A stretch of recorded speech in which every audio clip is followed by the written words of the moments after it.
हाय बच्चों, तो इस वीडियो में हम लोग बात करने वाले हैं about computer applications of class 10th ICSE.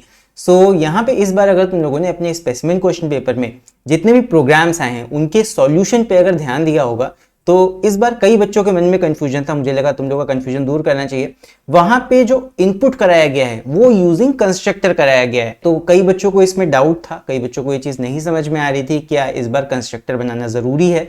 तो इसीलिए इस डाउट को क्लियर करने के लिए मैंने ये वीडियो बनाया। तो इसीलिए इस वीडियो को पूरा एंड तक जरूर से देखना, बिकॉज इस एक वीडियो में मैं तुम्हारा पूरा कंफ्यूजन क्लियर कर दूंगा कि यहाँ पे कंस्ट्रक्टर का यूज करना है, बनाना है, नहीं बनाना है, या फिर जो भी करना है वो सारी चीजें यहाँ पे क्लियर हो जाएंगी। तो चलो स्टार्ट करते हैं अभी।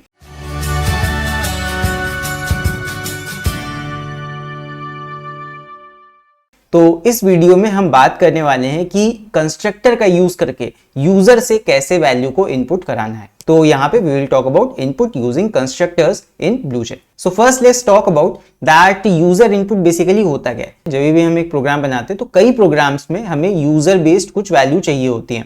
कुछ प्रोग्राम्स तो बिना वैल्यू के भी काम कर सकते हैं, ठीक है। जैसे कि सिंपल सा कोई प्रोग्राम, अगर कोई प्रिंटिंग का प्रोग्राम है, पैटर्न प्रिंटिंग का है, तो उसमें बिना इनपुट के भी काम हो जाता है, उसमें हमें कोई यूजर इनपुट नहीं लेना होता। लेकिन मोस्ट ऑफ दी प्रोग्राम्स 90% या 90% से भी ज्यादा प्रोग्राम्स में हमें यूजर से कुछ वैल्यू इनपुट करानी होती है। अगर नंबर बेस्ड प्रोग्राम है तो वहां पे नंबर इनपुट कराना होगा। अगर कोई स्ट्रिंग का प्रोग्राम है तो वहां पे हमें यूजर से स्ट्रिंग इनपुट करानी होगी। तो कहने का मतलब ये है कि यूजर हमें कुछ वैल्यू टाइप करके देता है। मतलब यहाँ पे ये है कि हमारा एक प्रोग्राम होगा, उसमें कुछ वैल्यू यूजर टाइप करके देगा। कैसे टाइप करेगा? सिंपल, ये कीबोर्ड होता है, कीबोर्ड से टाइप करके यूजर वैल्यू हमें देता है। वो वैल्यू हमारे प्रोग्राम तक आती है। उसके बाद हमारा प्रोग्राम कुछ कैलकुलेशंस करता है और कैलकुलेशन करके हमें अपना आउटपुट स्क्रीन पे शो हो जाता है। यही तरीका होता है, सिंपल। तो यहाँ पे जो भी चीज यूजर टाइप कर रहा है उसको अपने प्रोग्राम तक हम कैसे लेके आए, इसके कई तरीके होते हैं जावा में। तो यहाँ पे उन तरीकों की हम बात कर लेते हैं। बेसिकली देयर आर 3 मेथड्स, और भी होते होंगे बट बेसिकली हम यहाँ पे मोटा मोटा 3 मेथड्स की बात कर रहे हैं। एक होता है स्कैनर क्लास। स्कैनर क्लास एक इनबिल्ट क्लास है, पहले से बनी हुई है। उसको हम इंपोर्ट कराते हैं, अपने प्रोग्राम में यूज करते हैं, और जिस तरह की वैल्यू, चाहे वो स्ट्रिंग कराना हो, चाहे हमें नंबर इनपुट कराना हो, जैसा भी वैल्यू हमें चाहिए वो हम इनबिल्ट मतलब कि प्री डिफाइंड फंक्शंस का यूज करके कर सकते हैं। सेकंड तरीका तुम्हारा होता है बफर रीडर मेथड। यहाँ पे अब ये मेथड पुराना हो गया, इसका हम यूज नहीं कर सकते हैं। एंड ऐसा मैं क्यों बोल रहा हूँ, बिकॉज अगर तुम अपना स्पेसिमेन क्वेश्चन पेपर ओपन करके देखोगे तो वहां पे सेक्शन बी, जो तुम्हारा प्रोग्रामिंग पार्ट है, वहां पे साफ साफ दिया हुआ है दैट बफर रीडर और डेटा इनपुट स्ट्रीम, एक और तरीका भी होता है, these two methods cannot be used or should not be used in the program। तो इनका यूज नहीं करना है। तो सीधे सीधे यहाँ पे हमारे पास सिर्फ 2 रास्ते बचते हैं। या तो हम स्कैनर क्लास का यूज करके वैल्यू को इनपुट कराएं from the user, buffer reader ये तो कट हो जाता है, और दूसरा जो हमारा मेथड यहाँ पे वो है यूजिंग कंस्ट्रक्टर। अब एक बात का तुम लोग ध्यान रखना कि यूजिंग कंस्ट्रक्टर वाला ये जो मेथड है ये पूरा लर्निंग वाले सॉफ्टवेयर सिर्फ BlueJ में ही काम करता है, राइट। अगर तुम प्रोफेशनल लेवल की बात करो, जो भी प्रोफेशनल लेवल का डेवलपमेंट होता है, जो बड़े सॉफ्टवेयर्स होते हैं जिसमें कई क्लासेस बनानी होती है, कई प्रोग्राम्स बनाए जाते हैं, वहां पे ये वाला मेथड काम नहीं करेगा। BlueJ के बारे में एक बात तुम लोग जान लो दैट BlueJ एक लर्निंग सॉफ्टवेयर है। शुरू में जब तुम प्रोग्रामिंग सीखना स्टार्ट करते हो तब BlueJ का हम यूज करते हैं। अगर तुम BlueJ की वेबसाइट भी ओपन करके देखोगे तो वहां पे साफ दिया हुआ है that it is a free Java development environment या IDE designed for beginners. And beginners के लिए होती है, लर्निंग के लिए होती है बेसिकली ये, और बहुत ही सिंपल होती है। इसमें कई ऐसे टूल्स दिए होते हैं जो लर्निंग को आसान बना देते हैं। इसीलिए स्टार्टिंग में तुमसे BlueJ पे ही काम करने के लिए कहा जाता है। तो यहाँ पे अभी हम लोग ओपन कर लेते हैं BlueJ। ये ओपन हो गया BlueJ। यहाँ पे देख सकते हो वर्जन 5.4.0 और ये ओपन होके आ गया BlueJ। और यहाँ पे ऑलरेडी कुछ क्लासेस बनी हुई हैं जो कि हम लोगों ने लास्ट वाले वीडियो में बनाई थी। ये तुम्हारे स्पेसिमेन क्वेश्चन पेपर के सारे प्रोग्राम्स हैं।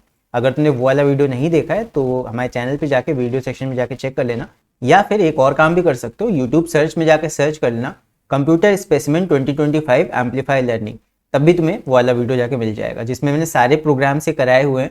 अगर तुम्हें वो समझने हैं तो उस वीडियो को जाके जरूर से देख लेना। चलो अभी हम यहाँ पे एक नया क्लास बना लेते हैं और उसमें समझने की कोशिश करते हैं कि कंस्ट्रक्टर की मदद से कैसे हम इनपुट कराएंगे। तो यहाँ पे हम एक न्यू क्लास बना लेते हैं ABC, और इसे ओपन कर लेते हैं, और यहाँ पे जितना भी पुराना ये सब लिखा हुआ है इसको मिटा देते हैं, और फिर यहाँ पे बेसिक से फ्रेश एकदम शुरू से शुरू करते हैं। यहाँ पे जितना भी पुराना इसमें लिखा हुआ था उसे मैंने हटा दिया है। नाउ अब इस क्लास में हम एक प्रोग्राम बनाना स्टार्ट करेंगे। तो सबसे पहले क्लास का हम नाम दे देते हैं। क्लास मैंने दिया है ABC, ये हमारा क्लास हो गया। नाउ क्लास के अंदर अब हमें क्या बनाना है, मैंने तुम्हें बताया था कि क्लास 10th में अब जितने भी तुम्हें प्रोग्राम्स बनाने हैं वहां पे जरूरी नहीं है कि तुम पूरा पूरा पब्लिक स्टैटिक वॉइड मेन बनाओ, एंड ये डिपेंड भी करता है कि किस टाइप का प्रोग्राम है, वहां पे तुमको मेन फंक्शन बनाना है या फिर नहीं। तो कई बच्चों के मन में डाउट आता है कि मेन फंक्शन बनाए या फिर ना बनाए।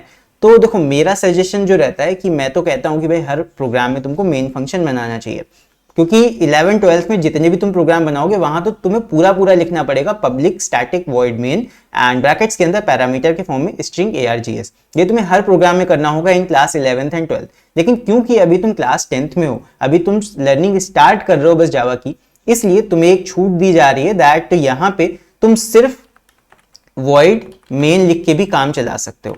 तुम इतना भी लिख दोगे ये भी तुम्हारा मेन फंक्शन हो जाता है। एंड अगर तुम्हें ये नहीं भी बनाना होता है मेन फंक्शन, तो जो भी तुम्हें यहाँ पे काम करना है, जैसे मान लो वॉइड सम तुम कर रहे हो, एक सम मतलब तुम्हें करने का फंक्शन चाहिए, तो तुम सिर्फ इतना करके भी छोड़ सकते हो। मतलब कुल मिला के ये है कि मेन फंक्शन यहाँ बनाने की जरूरत नहीं है ब्लूजे के अंदर। तो आई होप मेरा पॉइंट तुम लोग समझ पा रहे होगे कि लर्निंग फेज में कई चीजें ऐसी हैं जावा की जो यहाँ पे तुम अवॉइड कर सकते हो। तुम्हें पूरा पूरा मेन फंक्शन नहीं बनाना, मत बनाओ, कोई प्रॉब्लम नहीं है, तुम्हें पूरे मार्क्स मिलेंगे। जो भी तुमसे काम कहा गया है तुम किसी भी नाम का फंक्शन बना दो, जैसे वॉइड सम, सम कराना है सम नाम का ले लो। अगर तुम्हारा कोई जैसे नंबर आ जाता है, जैसे मान लो सुपर स्पाई नंबर आ गया, तो तुम यहाँ पे सुपर स्पाई फंक्शन का नाम दे सकते हो, ये भी तुम्हारा काम करेगा। तो इस तरह तुम कुछ भी कर सकते हो। तो यहाँ पे मैं देखो एक सिंपल सा प्रोग्राम बना के देता हूँ सम वाला।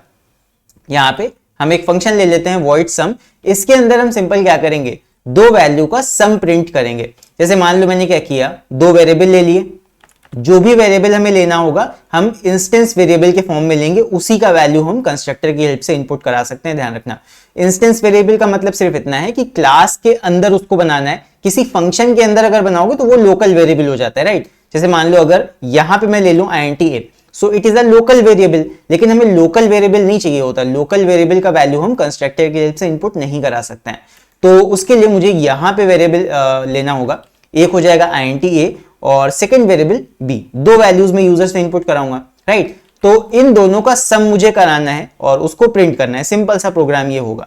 तो यहाँ पे मैं क्या करूंगा, int सम या int यहाँ पे तुम ले सकते हो c ले सकते हो, अगर सम भी लेना है कोई दिक्कत नहीं, बट फंक्शन का नाम सेम हो जाएगा तो दिक्कत कर सकता है। तो इसीलिए यहाँ पे मैं एक वेरिएबल c ले लेता हूँ, int c is equals to a plus b, ये मैंने किया तो ऐड करा लिया दोनों को, और उसके बाद में यहाँ पे system.out.println यहां पे हम कर देंगे sum is equals to plus सी।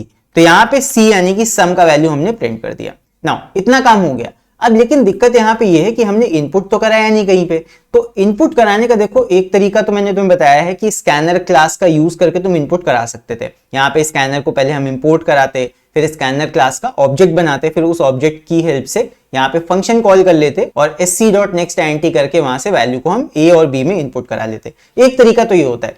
दूसरा जो कंस्ट्रक्टर वाला तरीका होता है वो देखो, यहाँ पे हम क्या करेंगे, अपनी इस क्लास का एक कंस्ट्रक्टर बनाएंगे। कंस्ट्रक्टर क्या होता है समझ लो, जिन बच्चों को कंस्ट्रक्टर नहीं आता है वो मैं समझा देता हूं।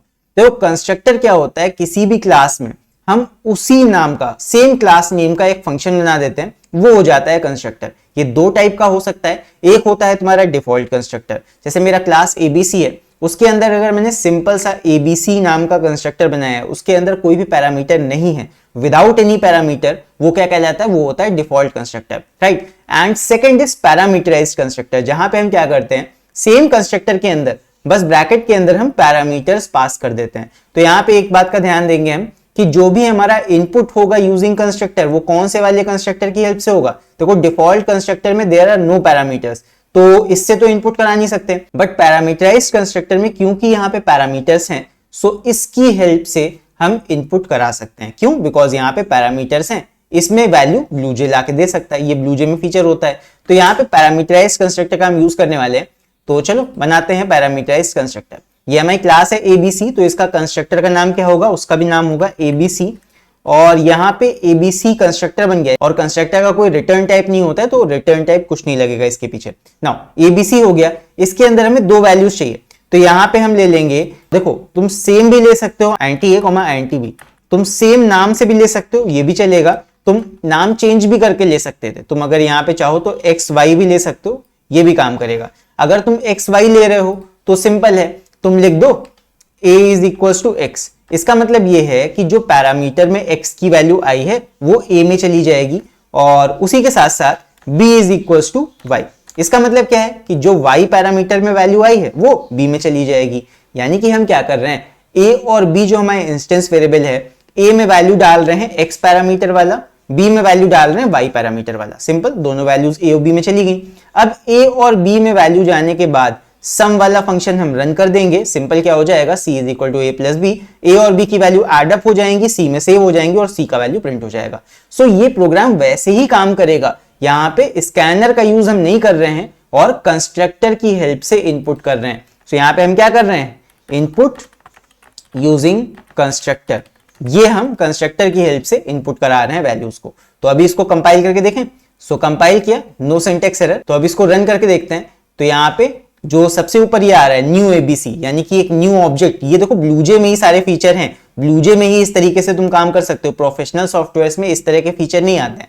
तो यहाँ पे तुम एक ऑब्जेक्ट बना लो, ब्लूजे में ये ऑप्शन तुम्हें दे रहा है। तो न्यू एबीसी INTXY, जैसे ही मैं इस पे क्लिक करूंगा यहाँ पे, सो जैसा कि यहाँ पे तुम देख सकते हो, यहाँ पे ये पैरामीटराइज्ड कंस्ट्रक्टर के x और y की वैल्यू मांग रहा है। जो हमने पैरामीटर्स वहां पे दी तो उनका वैल्यू हम यहाँ पे एंटर कर सकते हैं। ये ब्लूजे में ही फीचर होता है, ध्यान रखना। मैं बार बार इस चीज पे जोर देके बोल रहा हूँ ताकि ये चीज तुम्हें समझ में आ जाए दैट ब्लूजे एक लर्निंग सॉफ्टवेयर है। शुरुआती तौर पे तुम इसमें प्रोग्रामिंग सीखते हो तो ब्लूजे का ये फीचर है, ये कोई प्रोफेशनल डेवलपमेंट का फीचर नहीं है, ये ब्लूजे सॉफ्टवेयर का एक फीचर है। और क्योंकि तुम्हारा कोर्स यहाँ पे अगर तुम अपने सिलेबस में देखोगे, सिलेबस में ये चीज बताई गई, यहाँ पे सिलेबस में दिखा देता हूँ तुम्हारा, ये तुम्हारा कंप्लीट सिलेबस है। एंड इसमें अगर तुम ध्यान से देखो तो यहाँ पे सॉफ्टवेयर तुमसे क्या कहा गया है, software for class 9th and 10th। तो यहाँ पे you are asked that any suitable operating system. Operating system तुम कोई भी यूज कर सकते हो। ऑपरेटिंग सिस्टम का मतलब क्या होता है, तुम सबने पढ़ा है, या तो विंडोज का यूज कर सकते हो, मैक का यूज कर सकते हो, इवन अपने फोन का भी यूज कर सकते हो, राइट। तो यहाँ पे तुम पीसी यूज कर सकते हो, कोई भी नॉर्मल विंडोज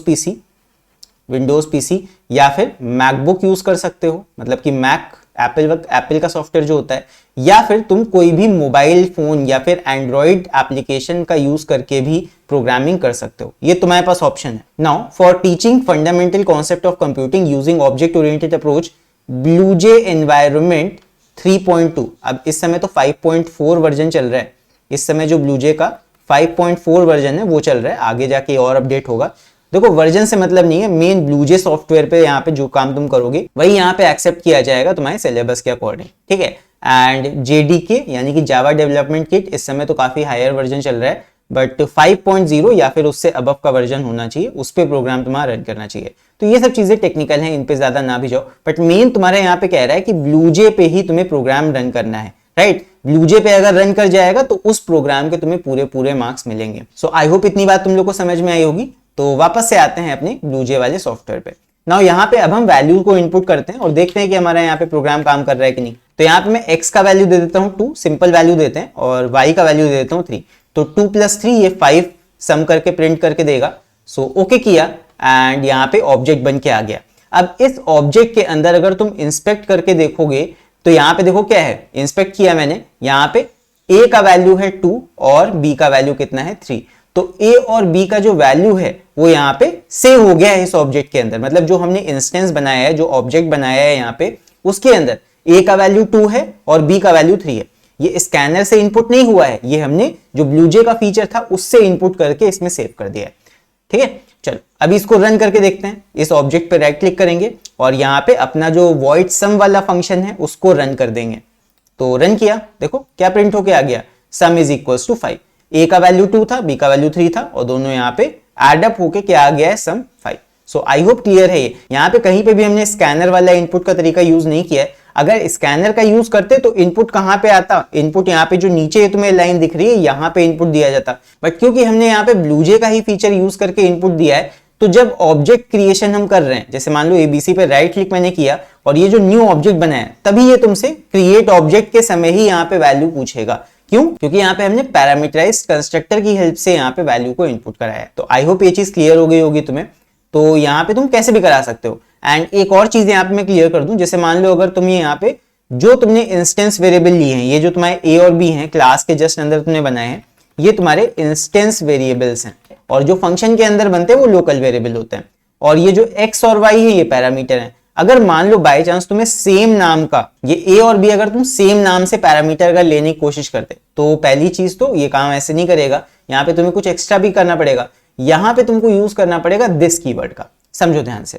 यहाँ पे तुम क्या कर सकते हो, यहाँ पे पहली चीज तो तुम्हें a is equal to A और b is equal to B लिखना पड़ेगा। लेकिन अगर तुम इसको ऐसे ही रन करते हो तो ये समझ ही नहीं पाएगा तुम किस a की बात कर रहे हो, तुम इंस्टेंस वाले a की बात कर रहे हो कि लोकल वाले a की बात कर रहे हो। लेकिन ये प्रायोरिटी लोकल वेरिएबल को देगा, तो यहाँ पे जो तुम ये a इज इक्वल टू ए लिख रहे हो, ये दोनों ही लोकल वेरिएबल को ही लेगा। तो यहाँ पे तुम्हें डिफरेंशिएट करने के लिए कि किस वाले a में तुम किस वाले a की वैल्यू भेज रहे हो, तो यहाँ पे जो स्टार्टिंग वाला a है, यहाँ पे लगा दो दिस डॉट a, और उसी तरह जो b है वहां पे तुम्हें लिखना पड़ेगा दिस डॉट b। तो दिस डॉट b का मतलब ये है कि जो करंट ऑब्जेक्ट है उसका a, यानी कि इंस्टेंस वाला a, अगर दिस डॉट a लिखा है मतलब कि इंस्टेंस वाला a, दिस डॉट b लिखा है मतलब कि इंस्टेंस वाला b। सिर्फ a लिखा है दैट मींस ये पैरामीटर वाला a, और सिर्फ b लिखा है दैट मींस ये पैरामीटर वाला b। तो बात वही है, लेकिन अगर मान लो तुम्हें कीड़ा काट रहा है, तुम्हें सेम नाम लेके ही लोकल वेरिएबल और इंस्टेंस वेरिएबल बनाने हैं, तो यहाँ पे जब वैल्यू दे रहे होगे, वैल्यू असाइन कर रहे होगे, तो वहां पे दोनों को डिफरेंशिएट करने के लिए you will have to use the this keyword. So I hope I have made this point clear that जब भी तुम सेम नाम का लोकल वेरिएबल और इंस्टेंस वेरिएबल लोगे, तो वहां पे दोनों के बीच डिफरेंशिएट करने के लिए वी यूज दिस कीवर्ड। सो अभी हम इस प्रोग्राम को अगर रन करके देखें तो ये सेम तरीके से काम करेगा। कंपाइल हो गया, नो सिंटैक्स एरर, एंड इसको अभी रन करके देखते हैं। तो पहले इसका ऑब्जेक्ट बनाएंगे, जब ऑब्जेक्ट बनाओगे तो ये तुमसे मांगेगा ए का वैल्यू, बी का वैल्यू। तो यहाँ पे 2 दे दिया, या इस बार मान लो 20 30 दे देते हैं, तो 20 दे दिया, 30 दे दिया, सम क्या आएगा 50। तो ओके किया, यहाँ पे ऑब्जेक्ट बन के आ गया। अभी यहाँ पे सम वाला फंक्शन रन नहीं हुआ है, सिर्फ तुम्हारा ऑब्जेक्ट यहाँ पे बन गया है। इस पे राइट क्लिक करेंगे, सम वाला फंक्शन रन करेंगे, तब ये प्रिंट करके देगा तुम्हें sum is equal to 50। So I hope input कराने का तरीका समझ में आ गया होगा। सो अब कैसा भी प्रोग्राम हो, अगर तुमसे कहा नहीं गया है कि स्कैनर का यूज करके ही इनपुट कराना है, तो तुम सिंपल कंस्ट्रक्टर का यूज करके भी इनपुट करा सकते हो। जैसा कि यहाँ पे मैं तुम्हें दिखाता हूं, अगर तुम सुपर स्पाई वाला जो प्रोग्राम है उसको देखोगे, तो ये तुम्हारा जो सॉल्यूशन इसका दे रखा है तुम्हारे पेपर में, उसमें भी इन्होंने कंस्ट्रक्टर की हेल्प से ही इनपुट कराया है। देखो कैसे इन्होंने इनपुट कराया है, क्लास सुपर स्पाई, एक यहाँ पे इन्होंने इंस्टेंस वेरिएबल ले लिया n में, जिसमें नंबर ये सेव कराएंगे इनपुट वाला, और उसके बाद में यहाँ पे इन्होंने क्या किया है, कंस्ट्रक्टर बना लिया, वो भी पैरामीटराइज्ड कंस्ट्रक्टर। नाउ यहाँ पे इन्होंने क्या किया, एक पैरामीटर ले लिया int x, और उसके बाद में यहाँ पे n is equal to x कर दिया। इन्होंने अलग अलग नाम लिए, अगर बाय चांस ये सेम नाम लेते, मान लो यहाँ पे int n होता, तो वही हो जाता this dot n is equal to n, उस तरह से तुम करा लेते। बाकी यहाँ पे अलग अलग नाम है तो कोई दिक्कत की बात नहीं है, अलग अलग नेम में कोई कंफ्यूजन नहीं है। तो n is equal to x, बस हो गया इनपुट। इतना काम करोगे इनपुट हो जाएगा, स्कैनर का यूज नहीं करना पड़ेगा। तो बस इसको रन करके देखते हैं। तो यहाँ पे सुपर स्पाई प्रोग्राम कंपाइल किया, आगे इसमें फंक्शन बना हुआ है पूरा, मैं दिखा देता हूँ आगे। वॉइड सुपर स्पाई नाम से ये जो फंक्शन बना है, ये चेक कर लेगा कि स्पाई नंबर है कि नहीं, और इस तरह यहाँ पे प्रिंट हो जाएगा। तो चलो रन करते हैं इसको। तो यहाँ पे सबसे पहले ऑब्जेक्ट बनाएंगे, तो जब ऑब्जेक्ट बना रहे होगे तो ये तुमसे वही पैरामीटर का वैल्यू मांगेगा। तो यहाँ पे हम नंबर देके देखते हैं, मान लो मैंने दे दिया, इसमें कौन सा वाला नंबर यहाँ पे सुपर स्पाई था, इसका जरा वैल्यू हम देख लेते हैं एक एग्जांपल। सो ये रहा तुम्हारा सुपर स्पाई का प्रोग्राम, और कौन सा नंबर था 1021, ये तुम्हारा सुपर स्पाई नंबर होता है। तो इसको मैं एंटर करके देखता हूँ, तो यहाँ पे मैं दूंगा 1021, this is a super spy number. Okay किया, एंड इसका ऑब्जेक्ट बन के आ गया। अभी इस ऑब्जेक्ट को अगर हम इंस्पेक्ट करेंगे, तो इसका जो int वाला वेरिएबल है उसके अंदर वैल्यू आ गया है 1021, लेकिन अभी ये रन नहीं कर रहा है क्योंकि हमने फंक्शन को थोड़ी रन किया है। तो अब इस पे राइट क्लिक करेंगे, सुपर स्पाई फंक्शन को रन करेंगे, और बस चेक करके बता देगा दैट 1021 जो था वो सुपर स्पाई नंबर था। तो इस तरह काम करता है तुम्हारा कंस्ट्रक्टर की हेल्प से इनपुट करना।